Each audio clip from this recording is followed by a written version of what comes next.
I've known my next guest for more than 15 years. He's been involved in everything from the private to the public sector over the years I've known him. Half of the time, I don't know what he's up to. The other half, I think he just makes up. Recently, he started One Bright Cloud and has built this consulting company around automated vehicles, AI, and future technology. In his spare time, and we all know that nobody has that these days, he likes to travel around Australia and the world and scuba dive. Please welcome David Camus from One Bright Cloud.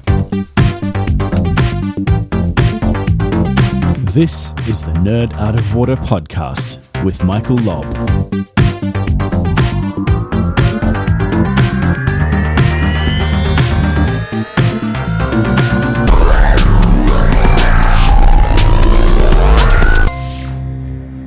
Hi, David. How are you doing? I am going really well. How are you going, Michael? I'm pretty good. It's really hot at the moment, and Australia's heating up for summer. And we're suffering through some really intense fires, and something that we are helping with AI through. Yeah, okay, that's interesting. I did see some posts from you and from someone in your family about helping the fireys out. Yes, yeah, we've got a number of people both in fireys and in paramedics in the family. So We have frontline exposure to what's going on. Very nice. Hopefully they get these fires under control and don't burn out in the process, and hopefully they get all the support that they need following this. So let's start from the beginning, because you and I have known each other for a number of years, and over that time, we've both been involved in so many projects and companies and transformations. And how would you sum up your career so far? Exhausting. I have had a wonderful career. Over the last 20-odd years, I have worked through numerous programs and projects, and most recently I've started up One Bright Cloud, and this is a company based around autonomous vehicles, AI, and public safety. One Bright Cloud is dealing with, I guess, a lot of things that people may consider science fiction, I guess. How do you think we, as technologists, can go about normalizing this for the general population? Yeah, well, we've been talking about science fiction things for many, many years. And, you know, whether we're talking about the Jetsons coming on with their little flying cars to robotics making our pancakes in the morning, it's something that we're seeing day by day coming into reality. And that it is coming into reality. And every single day we see something new.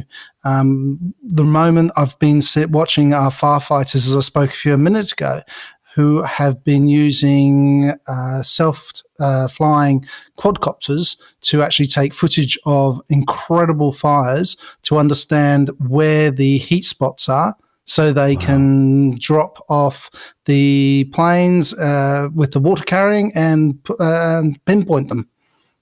Wow. But we've been having a lot of fun over the years. But the mining industry have been working in this for probably 10 years plus. And they have very, very large trucks, 400-ton trucks that go from the Pilbara to the coast. And this is the sort of thing that happens. Normalising this into the population can be quite scary for some people, but every vehicle that we drive nowadays has got something, whether it's a self-driving capability of parking, whether it's lane assist. These are all simple forms of AI that are coming into our day-to-day lives. Yeah, and you and I are both from the generation prior to the internet or smartphones, and I guess you've got 7 children. Do you think they have the advantage, or do you wish that they had more of a tech-free childhood? Oh, that's a scary thought, having 7 children. Yeah, 4 older children and 3 younger children. The older children have grown up with tech to a smaller degree. They're the paramedics and the firefighters who are out on the field at the moment. But the younger children, they're only 9 and 12. They've grown up with so much technology around them. Since they've been at preschool, they've had iPads. I can give them an application on their iPad and they will just run with it. They're really good with this sort of things. They can call an Uber. They understand what to do. But this technology is what is going to be in everything we do soon. So I'm glad they've got the technology. I try and ground them. I try and ground them by going out and we play soccer, we climb trees. So we have that experience that everybody else has. And that really works well for all of us. A bit of balance. Yeah, a lot of balance in our lives, because without the one-on-one or one-to-many relationships, the children nowadays have a possibility of becoming very lonely because all they do is look at screens, and even though they're talking to people through their capabilities, so whether it's iPads or phones, they may be very independent and become very lonely in that independency. Do you think that there's an ethical question there, especially when it comes to things like AI and automated vehicles? Like, we're talking about children here, but I think there's an ethical question that comes up when we're talking even in the general population. Yeah, there's always going to be ethical considerations, especially with AI. In its simplest forms, we use AI, as I say, to park cars, and we trust it to miss the car and not to hit the other cars. Initially, when people started playing with self-parking cars, they did hit, and it's just a capability we had to learn. But with AI, understanding the difference between a cat and a dog, it's something that a human trains the AI to do.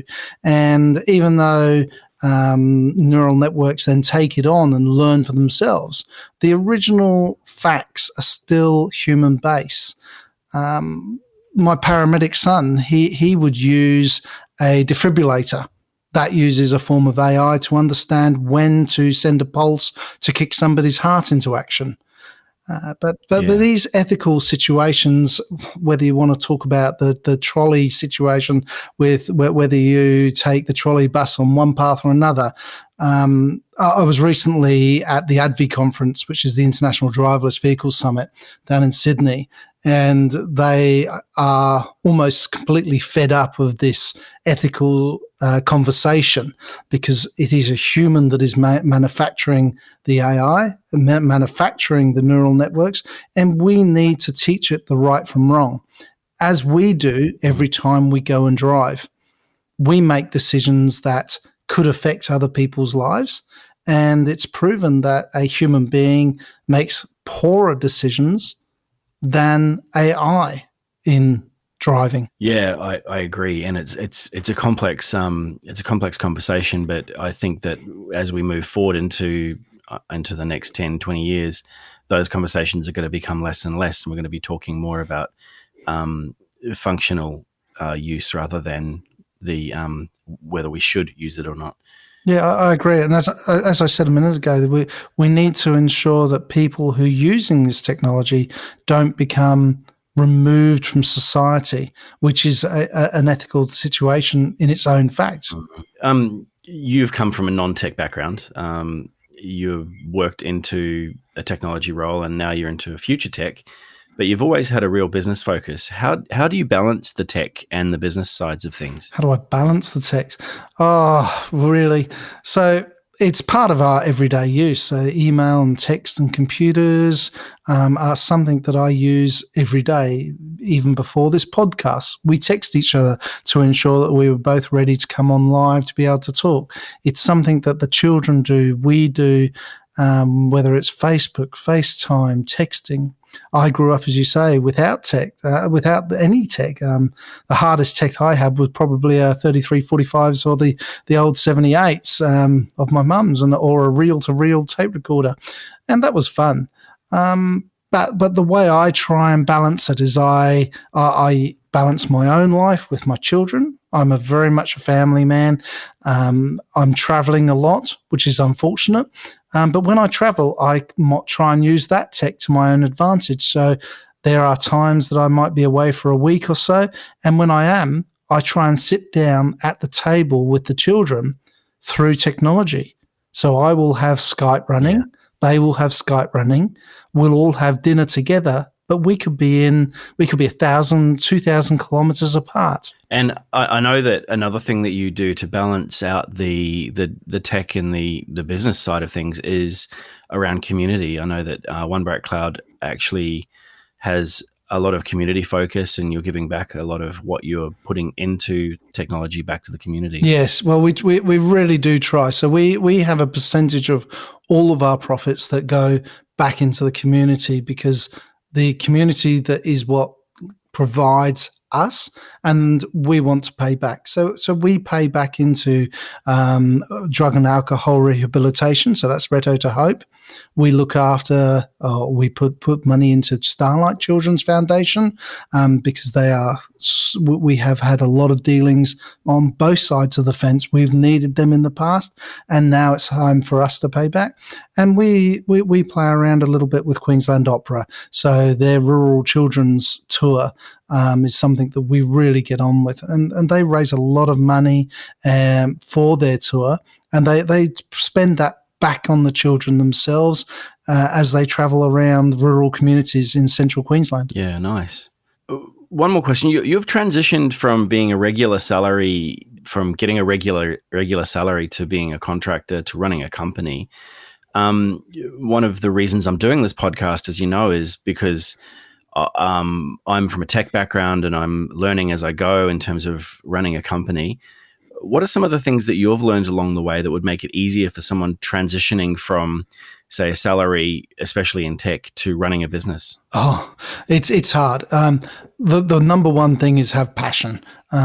Without that, if you don't have passion, you won't be able to take whatever you're looking at doing into a small business, into a company. And that passion is something that comes from within. It's great to have ideas and to play around with those ideas, but if you don't have that passion inside, you're not going to transition. And as you say, and I'm fairly sure you'll agree with me, it's very hard going from a standard everyday income to having that business where you're searching around for the money to pay yourself and other people, to owning a larger company with us with 40 on the payroll. It can be very difficult at times, and the cash flow, especially when you're dealing with governments, can be really hard, because governments aren't the best to pay on time, unfortunately. But have passion, do what you love and take that on, and know when to stop as well. So the reason why I say know when to stop is I try and have maybe 4 or 5 ideas on the go at once. Not more, because I can't. If I spread myself too thinly, I don't know where I'm going to end up with each one of them. But if I have 5 ideas on the go and one of them starts failing or one of them isn't succeeding, you need to pull back. You need to know that it's now time to stop that one. It may have been a really good idea. It may be something that's passionate of yours. But if nobody else is going to take it on and look after it, don't keep beating a dead horse, flogging a dead horse, I think it is, isn't it? It's something that you need to know. So once you've stopped that, concentrate on the others, and then bring people on that journey. And I've partnered with some of the best in the business, and you and I have partnered on many times in the past to make things really successful. And understanding who they are, having them around you to give you advice and guidance, and never be afraid to ask questions of someone who has done it in the past. Really good advice there, and I totally agree with everything. Passion is really, really high on the list in terms of, if you're doing something that's hard, you go from being a salary person where you're comfortable and stable to not having that regular cash flow. You need to have passion about what you're doing, I think, and otherwise, and bringing people on board who are passionate as well is really important. I've got 3 questions that I am asking everyone that I'm talking to, and I'd like to ask you those same questions. What would you do differently if you had a chance over the course of your career? Oh my gosh, there's a question.